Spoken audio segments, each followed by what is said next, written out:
It's time once again to slip into your camo, grab your bow, and join us out in the field for another episode of the Up North Journal, presented by PSE Archery. The Up North Journal crew is knocked and ready to rock for another exciting adventure. So let's step outside and hit the trail. This episode of the Up North Journal podcast is brought to you by PSE Archery, Scentlock Technologies, Scent Blocker, Rambo Bikes, Hunter's Blend Coffee, Limwalker Game Calls, Stanislawski Releases, Copper John Sights, Easy Cut Outdoor Products, Fourth Arrow Camera Arms, Wind Sense Hunting Sense, X-Stand Tree Stands, Spot Shooters, and Twisted Mind Bowstrings. And don't forget you can catch us in syndication at 2 p.m. Eastern Time on goodtalkradio.com. Welcome back to another episode of the Up North Journal podcast, everybody. I'm host Mike Adams, sitting in the cabin tonight on a pretty warm weekend here in Michigan. Finally. Yeah. Did you get outside? You know what? I got outside. What'd you do fun? Anything? Oh, I know. I saw the video. I had to do it. I had to get that coalition crossbow out and put it together and shoot it. And I tell you what, pretty excited. Good deal. It's first of all, it was warm enough to actually sit outside, which was kind of nice. Right. But then it was just good to shoot out back. Shooting the PSE Coalition is what I was shooting today, and but yeah, it's exciting. I'm glad to be able to get outside and do some shooting. And I see you took the Evolve. Took my 28 over. Yeah, took the new 28 over to Jim Beasley over at Spot Shooter Archery, getting that set up for hunting season, hopefully for turkey, and hopefully that'll all work out. Ron Moses says we got a little bit of low audio. I'll bump it here just a little bit. Hopefully that'll work for you. Right. And we'll go from there. So I always love you guys' feedback and letting us know what's going on the other end. Because sometimes the computers don't play nice. Right. And we had that discussion actually just before we went on air about being very light in the room because of the time change. Right. Yep. You know? Yep. Had to change some things in here, some settings anyway. So right. So you got the Evolve 28 over there and ready to go, ready to rock. Mm-hmm. We'll have to get those out and start shooting. But I got something else. You got to do. Yeah. Tell us. I got it right here.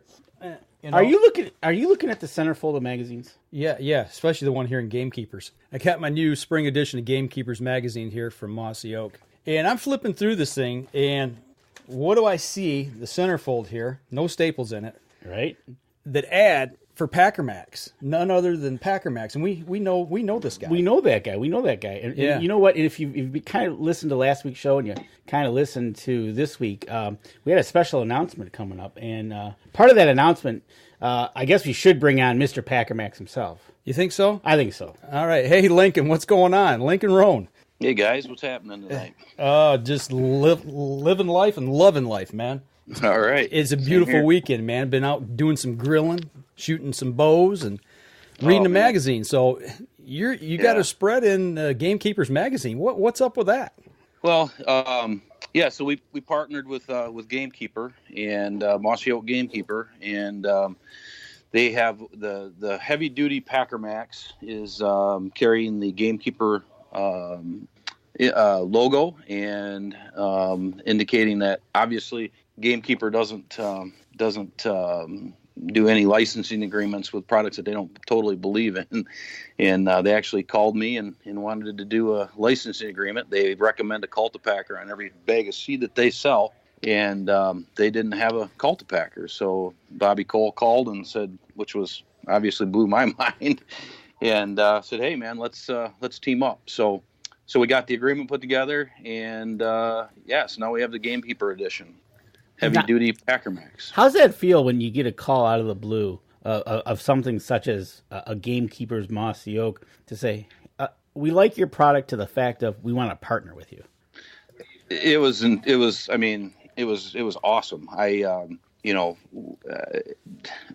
Obviously Mossy Oak is a household name. Gamekeeper, it's widely recognized throughout the industry, and they're a great group of guys and or people, and it's flattering. It really is, that they see this product and they go, man, this thing is awesome. And they actually have been using it, and their research and development guys have been using it, and they love it. So that is awesome. That is congratulations, obviously. For having, that's huge, man. Yeah, having them come out of the blue and say, "Hey, we want to partner with you." That feels pretty special, and for you and yeah, definitely. Can I go back a little bit and kind of pick your brain as to what got you into the Packer Maxx? What drove you to get into something such as this? Well, I had an opportunity. So Packer Maxx, the original owner of Packer Maxx, was a big supporter of our Michigan Deer Hunters Let 'em Go and Let 'em Go group, and he had actually donated a couple of these units. But even prior to that, about 7 years ago. So I see this a lot since I bought Packer Maxx. You see this graduation. People start doing food plots, and they start with a fence drag.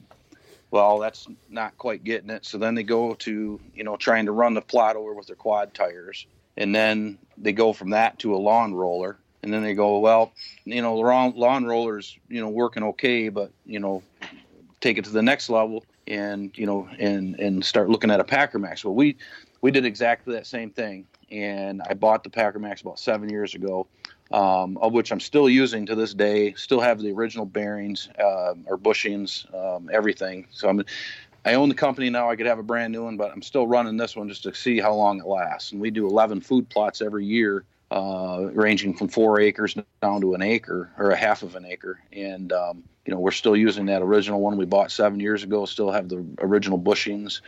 It's just a solid piece of equipment. So at that point, I believed in this product. I can't even, I wouldn't plant a food plot without it now.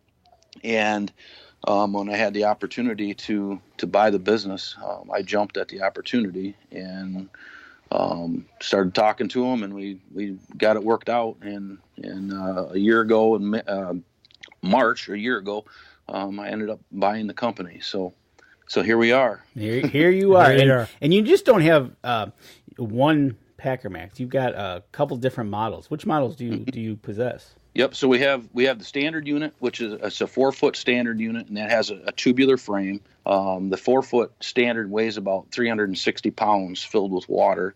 That's a really good unit for ATVs. If you're in a little more open terrain, you're not, dragging around trees and whatnot. Then we have the Heavy Duty Gamekeeper series, which is got the 3/8 inch steel frame. It's like the Sherman tank version. It's just super heavy duty, and that's the Gamekeeper series, and that's a 4-foot unit, and with water that weighs about 400 pounds. And then we have an 8-foot version of the Heavy Duty, which is also a Gamekeeper series, and that's basically 2 units side by side, or 2 4-foot units side by side. A lot of guys, you can pull that with a quad or a side by side, but a lot of guys will use that with a tractor setup.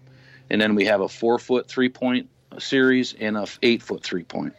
Okay, so you kind of cover the gamut there of using it from an ATV to a tractor. And now you mentioned when you go to fill these, is water the preferred method to fill it with, or should you do sand, or what would you suggest? Well, if it just kind of depends on the application. So if like ours, we ended up filling it with sand because we don't have to transport it from property to property. All of our plots are on our 160 up in Newaygo, so we filled it with sand. It weighs about 600 pounds with sand, and but you can't move it. I mean, you have to have it attached to something to move it. So it's really heavy. And so, a lot of guys, I've heard this at the show this weekend. I had several people stop and say, hey, I bought one of these last year. I love this thing. One guy actually filled it with beet juice. And I don't know what the ratio was, but it is, I think he said it was about 50 pounds heavier with beet juice. And a lot of guys will fill tractor tires with beet juice. So there's some options as far as, what to fill it with. But if it needs to be portable and you want to take it from property to property, it's obviously best to fill it with water, because then you can just simply drain it out. So there's an 1.5 inch fill spout. Okay. Now, stepping back just a little bit, you talked about the reason you bought one back 7 years ago. Yep. And you talked about that process people go through of learning to do food plots. talk a little bit about why a cultipacker, especially one like you've got, where guys are using something really in tight spots with ATV or small tractors. Explain why a cultipacker is important when you're doing food plots. Well, the food plot or the cultipacker, farmers have been using these things for generations. I mean, that's no secret.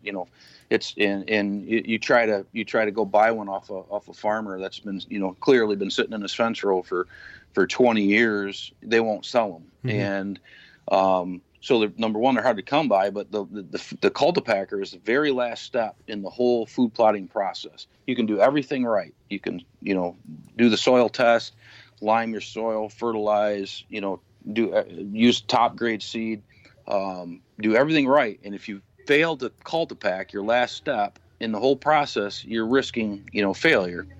And by cultipacking, it leaves grooves in the soil, and it channels that moisture to the bottom of the grooves and holds it there so that it doesn't run off, and it allows it to absorb into the soil. And by compacting it, you just naturally hold that moisture. Cultipackers aid in seed germination. They aid in seed to soil contact because you're pressing that seed down into the soil. So you get better germination, better moisture retention, and just a better overall food plot that's a lot more able to withstand periods of drought. So then should to the last couple of steps that I have, you've done the fertilizing and everything. Should you cultipack seed then cultipack again, or? It depends on what you're planting. If you're planting like small seeds like clover or brassicas or chicory, you should pack first.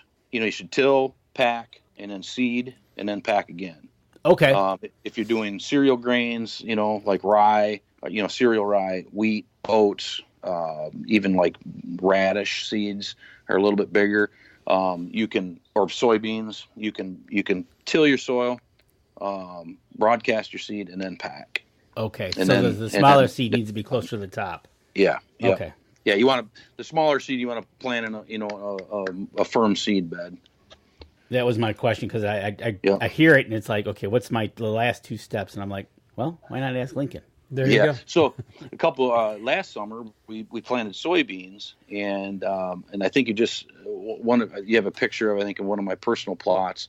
But we actually rolled the field. We tilled it, rolled it, and had the nice channels in there. And then we broadcast soybeans, and then we rolled it again. And when that stuff came up, it looked, it's perfect rows. It looked just like we used a planter. Really? Yeah, it was really cool. It absolutely worked phenomenal. I can't believe how good it worked. I tell you, that's the importance of having not only learning about this stuff, but having the right equipment to do it. I know you can have the, you can try and do the off in the what's the word I'm looking for, off-site, in the food plots that are throw and grow basically. But if you have an opportunity to do it right, this is you got the pictures right here, Mike, that you're showing that if you do it right and you have a green field like this, imagine what the deer think. Right. Oh, they killed that. There was, I don't even know how many thousands of pounds of forage we put out on that back field. It's a 3.5 or 4 acre field.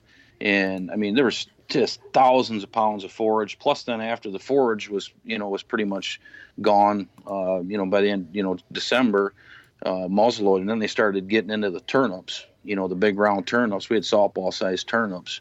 And, they're digging those up all winter. And you got good winter carryover food. And that field looked like it was rototilled in February. So I imagine you were able to sit back and watch a few deer in that field. Well, yeah, something that you alluded to there. You're talking about those late season food plots like the turnips, and they're digging in there and getting those. When we get to like spring green up, you get that thaw and that thaw and freeze. Sometimes you've had a hard winter; those deer get locked out. Of certain things that they're able to get to, and then once they finally get a little bit of green up and the ground thaws, there's something there for them to get into versus going out in the forest trying to forage right before fawning season. Bucks are trying to replenish their fat stores from chasing. Especially in an area where you got too many does and you've had trickle rut. It's just you and I have talked about this a lot with a lot of people.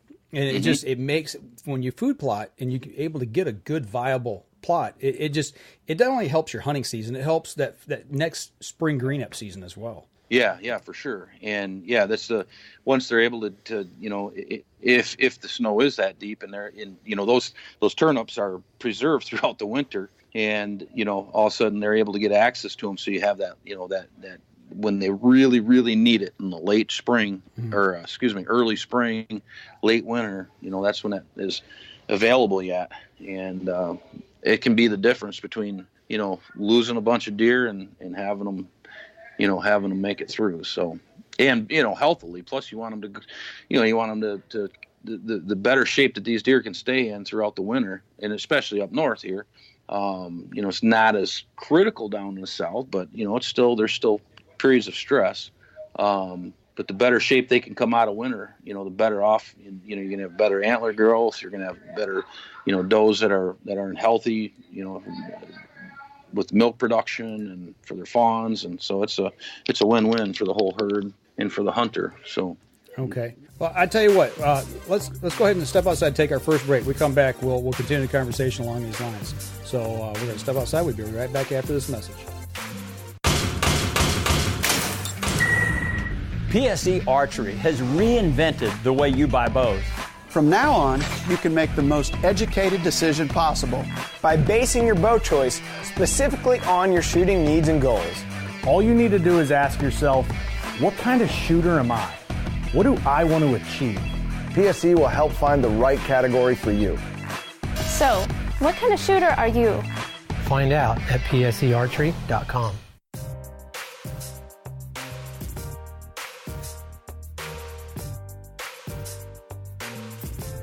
Welcome back. Sitting here still talking with Lincoln Rohn here from Packer Maxx, talking food plot and talking all good things from deer hunting. And actually the poll right now is 60-40. We got 60% of the people said no, that they're not going to do food plots this year for whatever reason, but 40% are. Lincoln, when you run across people out in the industry or out in the public or at shows, is that number kind of true, people you talk to, you think? Or Boy, I talked to, and it might be skewed a little bit because of what I'm selling, but I mean, even just out in normal conversations, food plots are super common today. I have a lot of hunters that are utilizing food plots, especially, in Michigan. You can't, with the baiting outlawed, Lower Peninsula wide, guys that have been, kind of banking on baiting for X amount of years, all of a sudden, they're going to have to get some groceries in the ground if they want to be successful, or at least, have a decent hunt. So, but when I was at the show this past weekend in Gaylord, and probably about a third of the hunters the third of the people that I spoke with hadn't done food plots, but they were getting into it. So, okay, just because of the baiting ban. So, that means you can teach an old dog new tricks. Oh yeah, yep. Yeah, and I think they're going to be surprised at how effective food plots are, in comparison to baiting, because, it's just everybody, food plot or baiting is fine, and I have nothing against it whatsoever. I love feeding deer, but mature bucks are going to be way more apt to come into a food plot during daylight hours than they are a bait pile. And plus, really, truthfully, a bait pile is just there for momentary, whereas the food plot will continue to grow. Right. And that's the thing about it, right? So you got continuous growth there, and it just, they come through, they nip it off, but it'll continue to grow and replenish itself. Right. Yep. So. I love clover plots for summertime forage, and clover plots are awesome, and there's not a better food plot to hunt over the first 3 weeks of the hunting season. I mean, clover is a huge draw. And, okay. You said you like clover. We do have a question about planting, so we're going to throw one out at you. Okay. The question is, can you plant beans in the same area year after year, or do you have to rotate the crop? And if you do, what would you plant next? So it's always best to rotate your crops, and we paid the price by not rotating out one of my fields out of turnips. We planted turnips about 3 years in a row. In the fourth year, we got a disease in the field with turnips, and then we had complete crop failure. So it is very important to rotate crops. So if you do beans in one field 1 year, so soybeans actually affix nitrogen into the soil. So the following year, it's number one, it's going to save you money on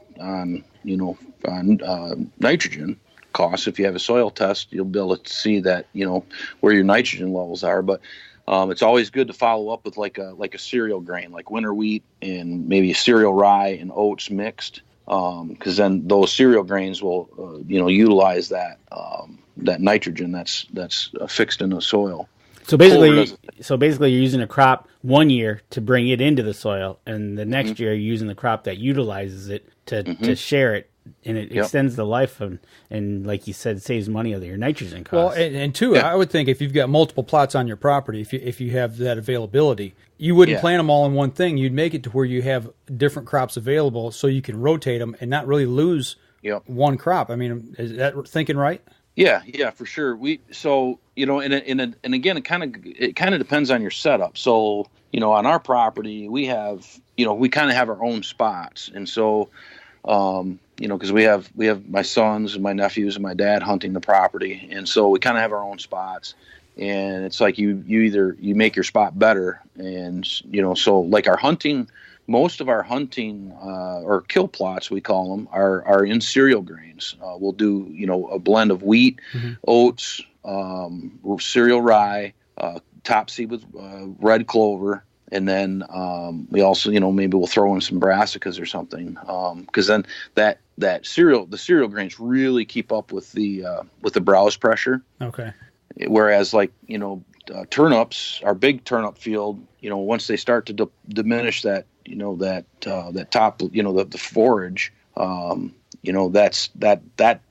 to a certain degree it will replenish, but after frost it's done. So so the cereal grains are important, but yeah, you definitely want to rotate. Now we haven't had any issues. Typically we don't rotate our crops out of our kill plots out of cereal grains, but then with that clover, top seeded, that clover starts to establish in the fall, and then in the spring that clover pops, and then you've got the rye and the wheat heads come up, and then you've got all that fresh, beautiful clover down below. Yeah, and one thing I've learned about that, because I did that, would be 2 years ago. You could actually see the rye at the height that was, and you looked underneath, and you could see the clover there, and you kind of figured out that, okay, the deer have got to work their way through that. Keeps them off of it until they really need it, until that grain on top is gone. We've done that for 3 or 4 years at our place and had great success with that. Yeah, it works really good. And then, and then what I've found too is the bucks, summertime, you get bachelor groups out there and they feel really secure, eating all that clover, with 3 or 4 foot high,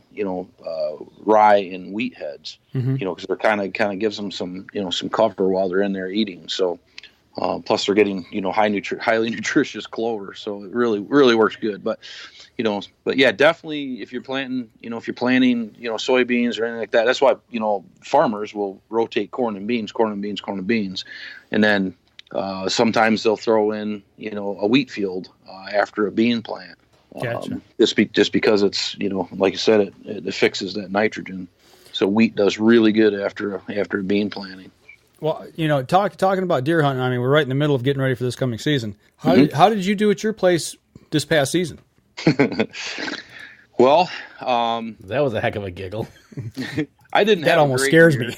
Right. I didn't personally have a great year. We had a great year on the property. When I look back, I have to kind of keep things in perspective as to what our goals are sometimes. And I think a lot of people do have to do that, but I didn't shoot a buck in Michigan last year, but I passed up, at least probably 5 or 6 bucks this year that I probably would have shot not too long ago, Right. So, to say I had a bad year, it wasn't a bad year. We ended up shooting, I think think we harvested three really nice 8 points off the property. Two of them are 3-year-olds, and one was a 4-year-old. And then we did end up shooting. We ended up shooting 3 does. We weren't going to shoot any because of the regulation package that had been implemented. But right. But we, as we suspected, it seemed like the doe pressure on the does was exactly the opposite of what in DNR's intention was, and so we ended up shooting a couple does because we had so many. So right. Gotcha. Yep. Exactly. And it sounds like you just described hunter maturity to me. Mm-hmm. Like you said, a couple years ago he would have shot him. Now he's letting him go. Well, I saw 13 different bucks in 2.5 days of hunting, and probably 4 or 5 of them in the past I would have smoked. I wouldn't have thought twice about it. Yeah. Right. Exactly. Yep. Yeah, and I had in December this past year, I had 7 bucks in my food plot all at the same time. A couple 2-year-olds and a couple, and the rest were 1.5 old. Mm-hmm. So, in Newaygo County in December to see 7 bucks in one sit it's the same time is used to be absolutely unheard of. We never saw bucks after gun season in Newaygo. So. Sounds like it's working. Yeah, it is. And, it didn't hurt. I'm not going to lie. So you guys know I went to Saskatchewan again this year and, shot a beautiful Canadian whitetail up there again. So it didn't hurt having that, in my back pocket and, and helping to up my standards a little bit here in Michigan too. So that's what I was just getting ready to ask. Do you think having that opportunity is helping you to maybe lay off certain age class bucks here in Michigan or size? Whatever you determine is what you want to shoot, if it's age class or size? Right. I'm going to say without question because it's actually kind of helped me mature even more as a hunter as far as, I'm sitting in the Canadian bush and I have a 120-inch whitetail walk in, and that wasn't even, that wasn't what I was there for. And, it helps you when a 2-year-old whitetail walks in, or a 100-inch 8-point walks in Michigan, it just really helps you to go, okay, I'm not shooting that deer. Mm-hmm. And, whereas I'm going to say 75% of Michigan hunters, if you put a 100-inch 8-point in front of them, they're going to be doing backflips, Right. Well, and that deer probably going to be, taking a dirt sample. So, well, I had an instance, 4 years ago, kind of when I really got into this deer management and understanding what it was required to get older deer, age class deer, and managing your force and all that stuff. And I really started diving in deep. And I had a friend of mine sit with me one evening, happened to be at camp, and we watched a mainframe 2.5-year-old 8-point just shred a tree, and make a scrape, and watched him for like 45 minutes. And he browsed in front of me 30 yards broadside. And the guy who was with me came unglued because he's like, "You're not going to shoot that deer?" And I'm like, "No, it's just that's my choice because I know there's bigger deer on the property." Yep. And I pulled up a picture of a 4.5-year-old 10-point that I was hunting. I was like, "Here's why." I held it up and said, "Here you go." So, but you got to lead by example.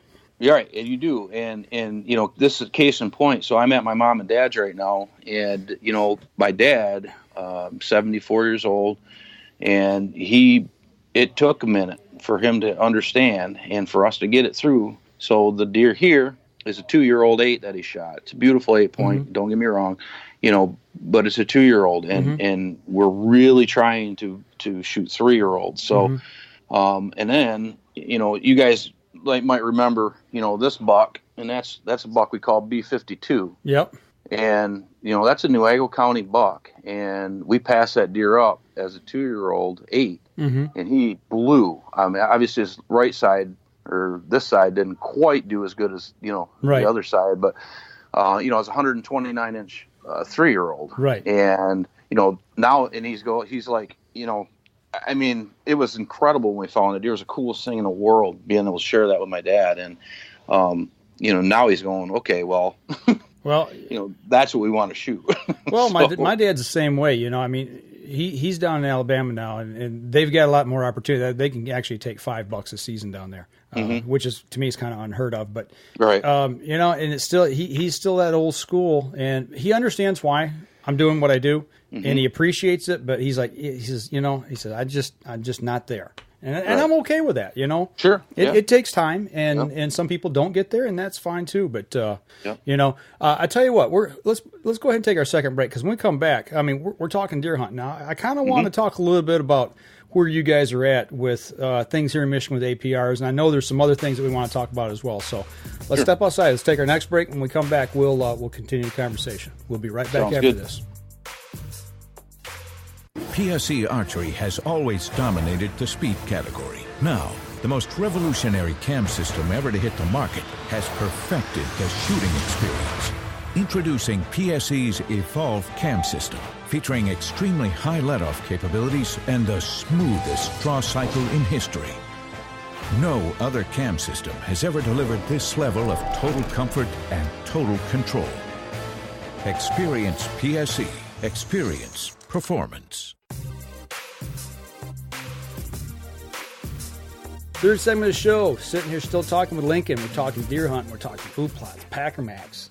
Let's go ahead and open a can of worms, man. Let's dive into APRs, man. All right. Whether you're for them or against them, you know, you got questions, throw them at us, and we'll put them right out here on the table. Oh, there's nothing to hide. Let's talk about it. Right, exactly. And you know what, Lincoln Rohn, the forefather of the movement of APRs, he's the man on the front of the bow. Right on. I don't know about that. So what's going on? I mean, where do we stand right now? I know there's some stuff going on in the thumb area. There's been talk of the CWD area, and kind of what's going on. It's been kind of quiet lately. Yeah, so I'm actually not I'm the founder of Michigan Deer Hunters. Let them go and let them grow. But the guys up in the Northwest 12 they're actually the ones that kind of started the whole push for Antler Point Restrictions. And once they got them up there, then that's when we kind of kicked in and, you know, really started to try to move the ball forward for for the balance of the state. So I can't take credit for, you know, anything that was done in the Northwest 12 besides, you know, we started supporting them, you know, as soon as we heard about it. So, and then just kind of started carrying a bucket of water after that. So, and, you know, there's tons of people that have been helping and supporting along the way. So kudos to all those people and the help that, you know, that we get on a regular basis. So, so the thumb proposal right now, there's a proposal in 5 counties in the thumb of Michigan, for Antler Point Restrictions. All the surveys are out for the process, and we should know, hopefully by end of April, if they garnered the 66% required in the survey process to actually have APRs implemented. And then at that point, then in May, the NRC, the Natural Resource Commission here in Michigan, would vote on that. So we're kind of in limbo at the moment to see what happens with that. Okay, if it doesn't pass, which I'm sure it's going to, but if on the off chance it doesn't pass, then we're going to have to step back and just take a look at the whole picture and go, okay, where do we go from here? If it does pass, then, you know, that kind of gives us our target moving forward. So, or if, say, we get, you know, they garner the support required, and then for whatever reason the Natural Resource Commission doesn't approve it, which is a possibility, you know, then that really is going to, you know, make us kind of reevaluate where we need to go. So, so we're kind of waiting to see what happens there. There is a potential now after this past NRC meeting. I don't know exactly where that stands, but there was supposed to be last year. There was a resolution written for the 5 counties core area of CWD core area in Michigan. They were supposed to do a APR test in those 5 counties, and now all of a sudden, just to see what that affected, see if Antler Point Restrictions indeed did affect doe harvest, lowering that overall density, deer density, and to see, to make sure that hunters were staying engaged, under lower densities, but still having that, better trophy potential or, better bucks on the landscape to help keep guys hunting. Mm-hmm. So, and along with some other stuff, some habitat improvements and, just kind of, there was a package deal put together.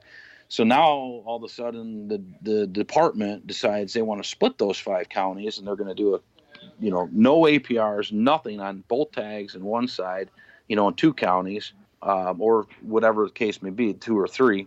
And then the other side would be Antler Point Restrictions. So then they would compare the data, which isn't what the resolution was supposed to read. The resolution is supposed to be Antler Point Restrictions in those 5 counties. And then they would get a handle on, how they affect the control of, the overall population of deer and what effects it has on actual CWD, whether it helps to contain it or not. So they sent out surveys for that. And in my opinion, they should never have sent out surveys, because this is a scientific study, and there should not be a survey process done on a scientific study. Either they're going to do it or they're not. Yeah, that makes more sense. Why ask for a survey when you're asking to do a scientific study? That just isn't making. Yeah, okay, no. I agree with you on that one. Well, when you said that last night, I think it was last night or night before last, when you did your live stream. That all of a sudden that just kind of clicked with me. I'm like, well, yeah, that does make sense. And it's like, why are they sending surveys out? It shouldn't make any difference what the hunter support is. It really shouldn't. And believe me, they've done enough surveys over the years. 2016, they surveyed 250,000 Michigan deer hunters, and well over the majority of Michigan deer hunters were okay with Antler Point Restrictions. I believe it was like 58%, statewide. So, they know their support for them. So why in the world? And again, it's a scientific study. There shouldn't be a survey done, but whatever. That's already water under the dam, and that kind of happened before we really even knew, what was happening. So right. And I got to think too, there's just more money that's being kind of wasted. Yep. It could be used somewhere else as well. Yeah, for sure. And talking about, I know there's some meetings that's been going on. I've not been able to watch any of this stuff live. I kind of try to tune in as much as I can where I can, or listen to people talking about it. But has there been any talk about anything going on, like up in the area where I hunt, up in Alcona County, up in the middle of the TB zone? Is there anything new coming out of that area right now from them? There's a lot of different ideas being spun up there. And the department does seem to be working with some of the stakeholders up there. Whether they're going to listen to heed their advice, I don't know, because I know one group's position that we talk to weekly is they want Antler Point Restrictions back, and they had the hunter's choice up there for several years, and they pulled that. And, really just when things were starting to look really good and guys were going, okay, the TB zone, the leper colony, we call it, maybe it's not so bad hunting up there. Well, then they pulled the hunter's choice, and now the guys are going, okay, well, now it's just a kill fest again. They just want to shoot all the deer. They did this 20 years ago, hunter mindset. With a minute a hunter thinks you're going to start shooting all their deer, he's not going to shoot any more does. Right. Ain't that the truth? Well, and a couple weeks ago, we had Jay Gregory on. We got into CWD discussion and talk along those lines of getting hunter participation. I mentioned on that show that I had the privilege of sitting in a small group session of I forget what they call themselves, but it's like a round table of hunters that work with the Indiana DNR officials down there. And they told them that their plan is to try to implement the same kind of CWD mindset as Michigan, their action plan, but they want hunter support. And it's like, if you come in and you scare the crap out of all the hunters that you're going to, because a lot of people do think that, whether they are or not, that the fact is, the public perception is they're going to come in, they're going to slaughter the deer herd, whether they do or not. Okay. Right. So when you get them to think that way, how are you going to get hunter participation to work with them? You're not. You're not. And so what the department really needs to do is they need to start taking hunter mindset into consideration, and they need to understand the fact that, if, like I said, the second a hunter thinks you're going to kill all their deer, they're not going to shoot any does. They're not going to. Hunters want to be. They need to keep hunters engaged, and I kind of proposed this idea of an app. Everybody has a smartphone today. Mm-hmm. It'd take an app developer, 15 minutes to build an app where, okay, it says, you could do it statewide, but, you shoot a deer, you scan it, you scan the barcode, you put in the information, and you send it, okay? Mm-hmm. You'd have real-time, up-to-the-minute harvest data that the department could use throughout the season. You'd have established harvest goals. So say Newaygo County, for instance, they want to shoot 5,000 does, okay? Well, every time a hunter shoots a doe and scans that tag, they're going to know exactly to the minute how many does have been shot, okay? So guys, we're lagging a little bit here in Newaygo County. We've only shot 3,000 does, and it's November 24. Let's step it up a little. Yeah, we need to step it up a little bit. Okay, hey, but if we don't have a goal, and if we don't know what the goal is, and if the mindset is just to kill all the deer, this is not going to work. So to have that accountability, and then hunters feel like they're engaged in this. Okay, we're part of this thing. We can see it right in the front of our eyes. This is real time information. And then say we start getting close to 5,000. Well, then maybe guys are going to taper back off the harvest a little bit. Right. And not shoot too many. So. We're really, really, really encouraging them to get an app set up. And if you don't have a smartphone, there's 20 people that have one around you. Sure. And, if you don't have service at that point, as soon as you scan it when you get home, or you scan it as soon as you get service, whatever. Well, and so, people don't trust the DNR. They don't trust them. They think they're full of crap, and they think that it's all money. It's completely money generated. Well, and it might be to some degree, but this would help immensely with trust and transparency that hunters want. You just took the word out. I was getting ready to say transparency. Yeah, that's huge. I mean, and you talk about how easy it is. We're running a poll right now on whether you're going to plant a food plot or not. I mean, I just typed this in, bang, put it up there, and it's 59% yes, 41% no. But that's real time, and that's interactive to people watching the show right now. And it's like, how easy is that? Right. Shot a doe in this county. Da da da da da. Boom. It's done. Yep. And you scan the tag, and it's it's a done deal, and it's just that quick. And then, guys are, so Michigan's survey system for harvest is extremely accurate. It's scientific. It works. However, by and large, if you ask 100 hunters if they trust that survey system, 75 of them are going to say no. Mm-hmm.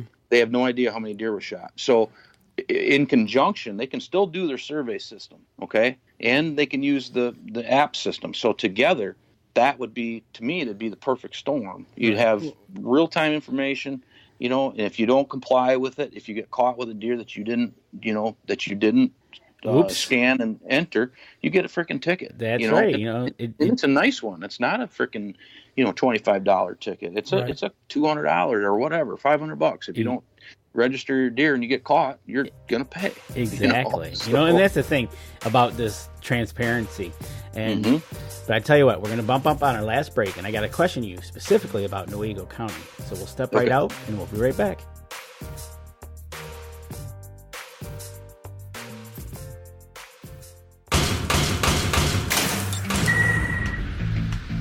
Acceleration is part of PSE's DNA. PSE pioneered the speed movement. Now they've developed the vapor category to help you find the most powerful bows on the market to fit you. High speed equates to intense power and building the momentum you need to be successful. Are you a vapor shooter? Find out at psearchery.com.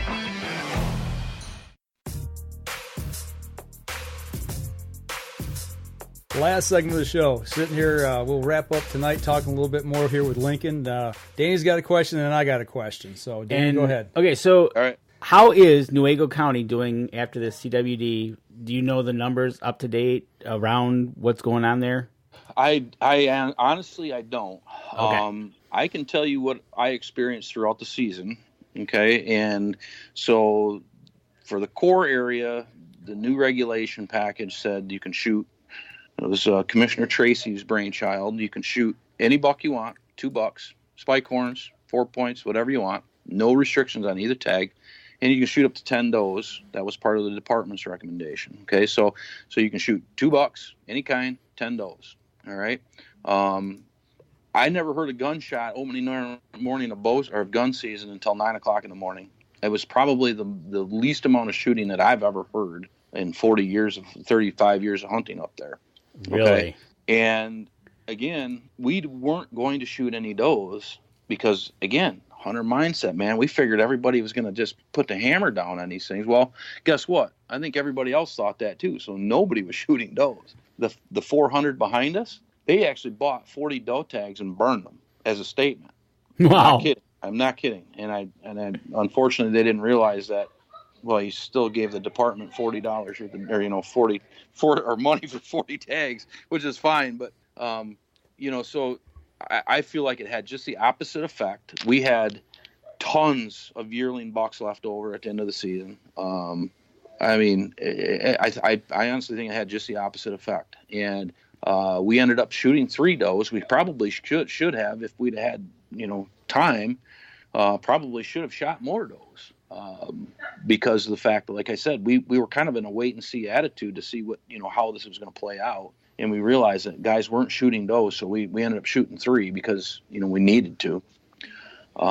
So I don't know what the actual end count was. Now I know that they did hit testing goals for CWD, their testing goals. Okay. So I know that they did hit that, but I don't know exactly where they ended up on harvest. So I'd be really surprised if doe harvest was way up. I mean, it could have been, but we just didn't see it where we were, northwest corner around Bitely. So, but again, I haven't seen any of the actual numbers yet. So, all right. Well, while we're talking in this CWD pool here, when we had Jay Gregory on talking with him a couple weeks back, he started talking about, we got into discussion a little bit about some of the deer farms, some of the deer growers, the cervid farms, and the people who have a vested stake in this and who have frankly had the finger pointed at them for a lot of CWD issues. Yep. And I asked him a question. I was like, well, because he mentioned some genetic testing, and he said something about there's some talk out there about a genotype that or a gene, a certain gene or a marker, what have you, that is CWD resistant. And I know that actually you're closely tied to some people in that part of the industry.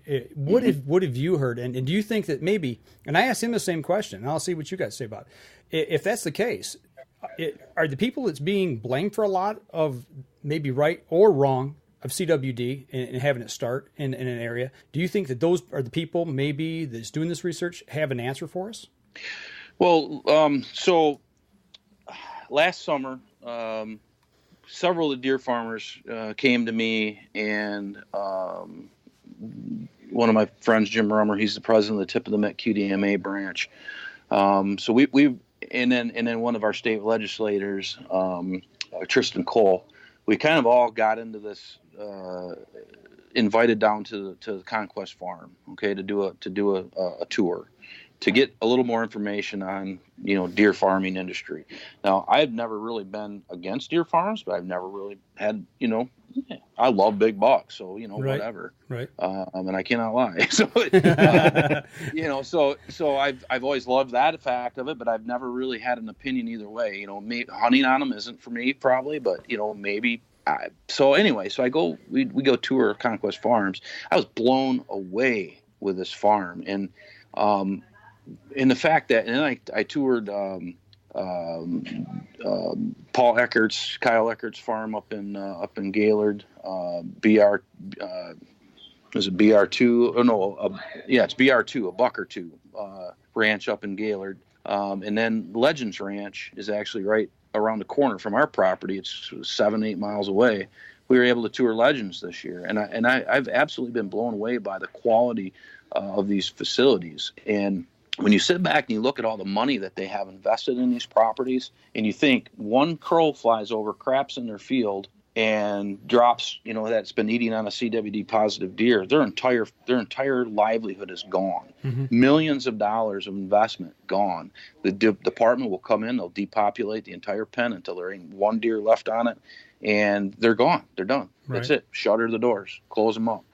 So they have a huge stake in this. And I believe personally that it's going to be private money that's going to find a cure for CWD. And the testing that they're doing right now, or the ability that they have to breed bucks or deer that are resistant to CWD, and I can't remember the genotype. I think it was what the marker was. It was K, I think. K sounds familiar. Yes. Yeah. It doesn't matter at this point. But so my point is, and I've asked this question I was at the Deer Farmers Convention a couple weeks ago up in Mount Pleasant, and I asked. They had a huge conference on CWD. I said, why can't they introduce, so they find a deer in Jackson County that's positive, okay? Why can't they take some of these deer that they know are CWD resistant, tag them somehow, put an orange collar, orange vest on them, get them into that area, and let them start to breed, okay? Have some does in the area, let them start to breed and populate some CWD resistant deer in that area. Mm-hmm. Why can't we do that? And the guy said, well, we're probably decades away from that, if ever, because departments are so hell-bent against introducing farm-raised deer into the wild. So I don't understand that. Why, if we have the technology and the science available to us, why can't we do this? I don't understand it. And they're selling straws of semen that are, one of the things is, okay, this has the K marker in it, and it's going to be CWD resistant. So, it just makes no sense to me why we couldn't do that. So, and then another thing, and Doug Roberts, he's the owner of Conquest. I was talking to him at the Deer Farmers Convention, and we were talking about this, and I said, well, the department wants to come in these where they find CWD positive deer, and they want to just, really shoot a lot of deer in these areas. Okay, well, he said, well, wait a minute, that's not going to work. And I said, why? And he said, well, think about it. And I use our property in Newaygo as an example. So we have really good habitat, we have a good area. All of a sudden, just for instance, if they found a CWD positive deer and they shot all the deer in that area, guess what's going to happen? All the deer from the surrounding areas are going to move into that area because it's void of deer now. Yeah, that's the whole thing. It's kind of funny you say that about not wanting to introduce something that could potentially change the dynamic landscape of the herd. Right. Yeah. Right. And it would affect their money stream too, because they're getting millions of dollars from the federal government and from the state government to the department for testing and for all this other stuff. It's literally it's job security for those people. All right. So that's why I don't think that it's going to be a state public or a state agency that's going to find a cure for it. It's going to be the private sector, and then good luck trying to get the state agencies. Yeah. And actually, we just got something came in here. Actually, from Wayne, he's asking the question: how many wild deer have the resistant genome?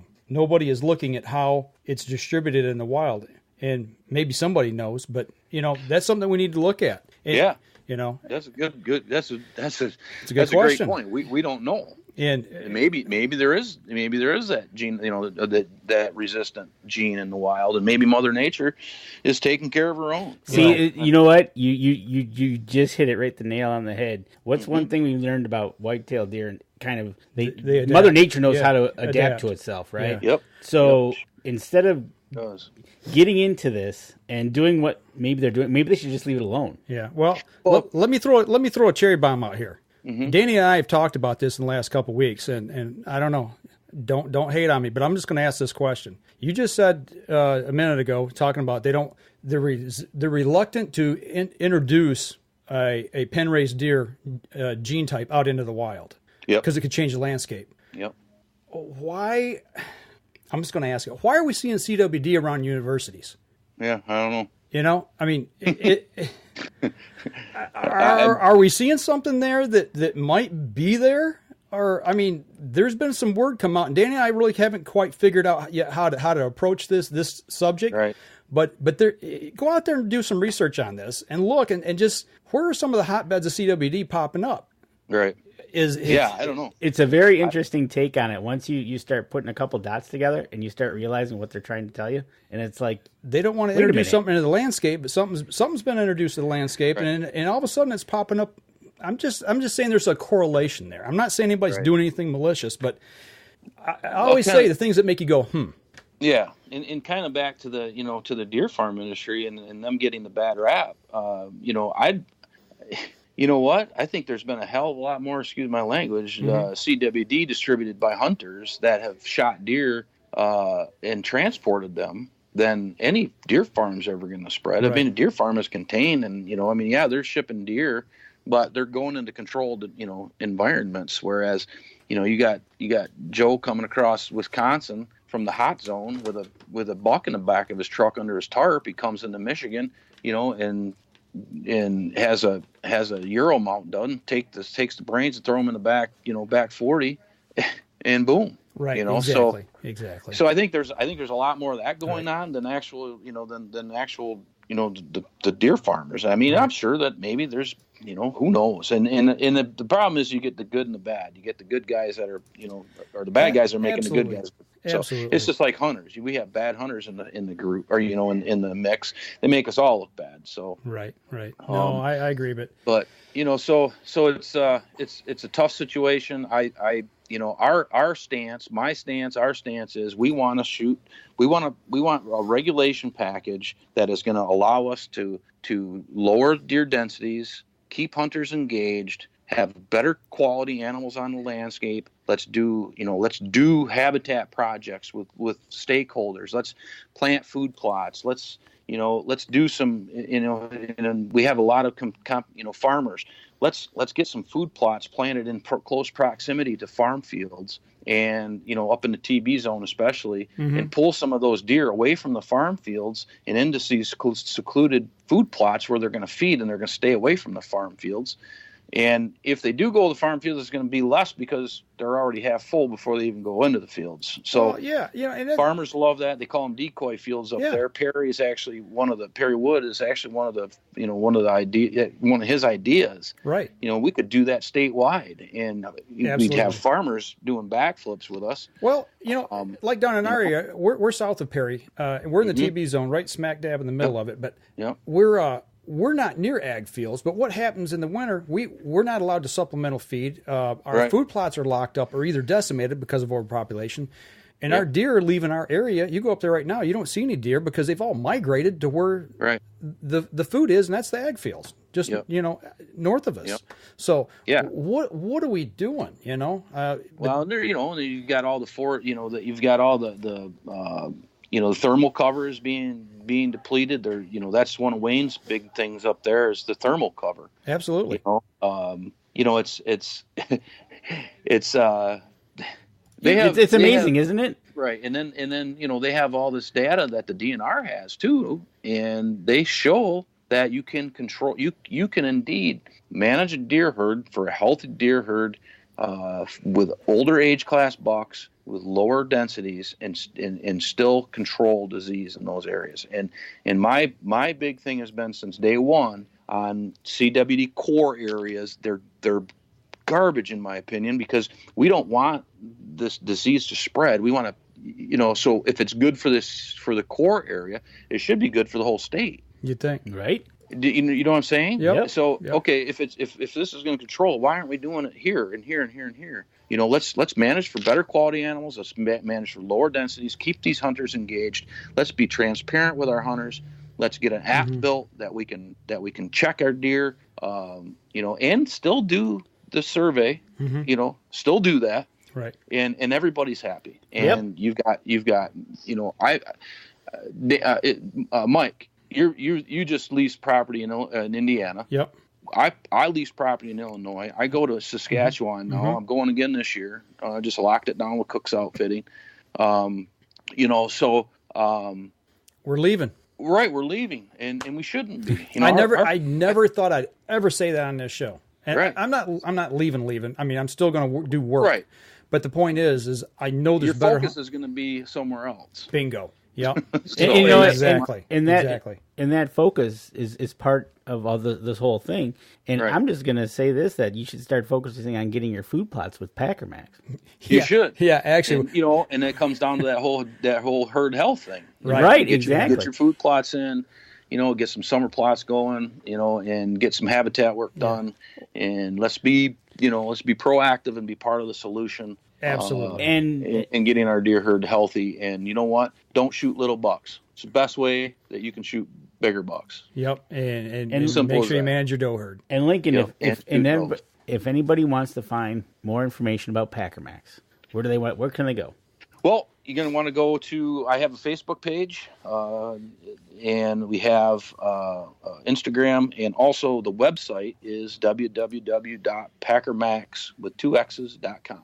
Okay, and we got that link up right now, so people can see. And I'm really proud to say that we've actually, you guys and myself have actually kind of come to a partnership, and I'm super excited about that. And you guys are going to be trying out the Packer Maxx this year, and seeing, just absolutely firsthand how awesome a piece of equipment this thing is. And I got some cool ideas for it, man. We're gonna do some work for you. Yeah, it's an honor for me, to have some guys like you, believing in the product and wanting to use it. And you guys have been awesome through this whole APR thing and the supporting of our Michigan Deer Hunters Let 'em Go group, and now with Packer Maxx, and I'm excited about it. So we are too, and I'm going to be heading down and do some work on the property. Probably second week of April. So Danny's, I think, going to try to get one from you here real quick, and I'm going to get it down there, and we're going to get right in the dirt and get dirty with it. So awesome, man, awesome! You're going to love it. You really are. It's like I said, I wouldn't plant a food plot without it. We've actually did some testing on some no-till plantings last year. We went in and did some weed control, brush hogs, broadcast cereal grains and fertilizer, and then just went over it with the Packer Maxx like crazy. Pushed all that. That grass and weed bed down, and so it kind of protected the seed. We had a couple of great food plots that we never broke the soil on. So really, that's another thing you could try in some small hidey hole plots where you can get in there. It really works well. All right, now you just gave me an idea for one of my food plots that I got. That it's kind of, if I can't get to what I need to do to it, I just might do that then.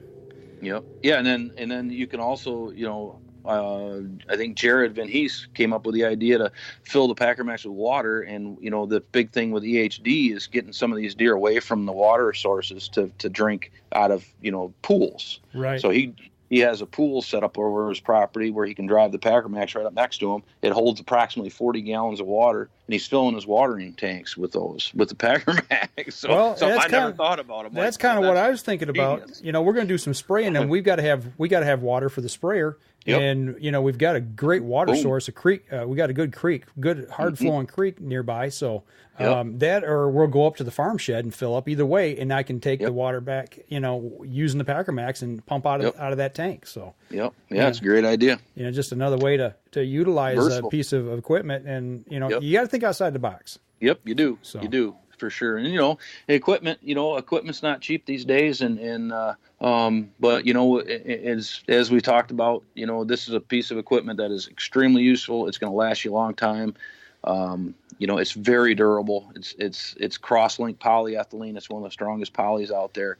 The shaft is actually molded right inside the drum, so that allows us to use bushings instead of bearings, which bearings and dirt don't mix. So by using bushings, it takes you 15 minutes to replace the bushings and $15, and they'll still, we're still on our original set of bushings after 7 years. So, it's a great alternative for a cultipacker, and it's geared towards food, towards the food plotters. Well, before we go, I know you did want to make an announcement coming, I think Monday. Am I right on that? You want to make an announcement here on the show? Yeah. Yep. We're starting. We have the Gamekeeper series, the HD. The standard unit is going to be. We're going to teaming up with Killer Food Plots, and Killer Food Plots we're going to have a Killer Food Plot series Packer Maxx. So pretty excited about that, and they're a great company. They're based here in Michigan, and so you're going to see the Packer Maxx on Killer Food Plots here coming up real soon. That's awesome. I tell you what, we're going to wrap up the show here, but before we go, I do want to say people who are planting food plots this season, 64%. So it swung back the other way. I mean, that's almost 2/3 of the people that's watching the show saying they're going to do food plots. So, go over to packermax.com, check it out, and, get you one if you haven't got one already. And if you do got one, show them to your friends and let them see how good a product it is. So. Yeah, and definitely, your feedback is really important to me. So if you do have one, please send me some feedback, and 99.9% of the feedback that I've received has been incredibly positive. And so I always appreciate that. If you have pictures of you using it, by all means, I'll take those and, put them up on the Facebook page or the Instagram page. And it's, awesome. It's a great product. And we'll have a link to Packer Maxx up on the website this week. So you can come to our website, link right over to Lincoln's page, and then check it out and get yourself one, because finally the weather's breaking and we're going to eventually get to planting. Finally. It was awesome. I was up at the property yesterday. We did a little shed hunting. Didn't find any because most of our property's underwater at the moment. But me and flooding, man, I was thinking about building an ark. You're good at that flooding thing. I haven't had a really good track record of flooding the last 12 months. So. You better start duck hunting. You better I think he needs to carry a pair of water wings with him. Yeah, right? Something, I tell you. Right, duck hunting might be in my near future if stuff doesn't change. All right. I tell you what, we're going to wrap up the podcast portion of the show, folks, and we'll stay on for just a few minutes afterwards here if anybody in the live stream's got a question. So that'll do it for us this week, folks. We'll be back again next week. And don't forget, you can catch us in syndication at 2 p.m. Eastern Time on goodtalkradio.com. This episode was brought to you by PSE Archery, Scentlock Technologies, Scent Blocker, Rambo Bikes, Hunter's Blend Coffee, Limb Walker Game Calls, Stanislawski Releases, Copper John Sights, Easy Cut Outdoor Products, Fourth Arrow Camera Arms, Wind Sense Hunting Sense, X-Stand Tree Stands, Spot Shooters, and Twisted Mind Bowstrings. Thanks for listening, and join us again here next week. Until then, remember, as we always like to say, if you're out on the water or in the woods, shoot straight and be safe. Until next week on the Up North Journal.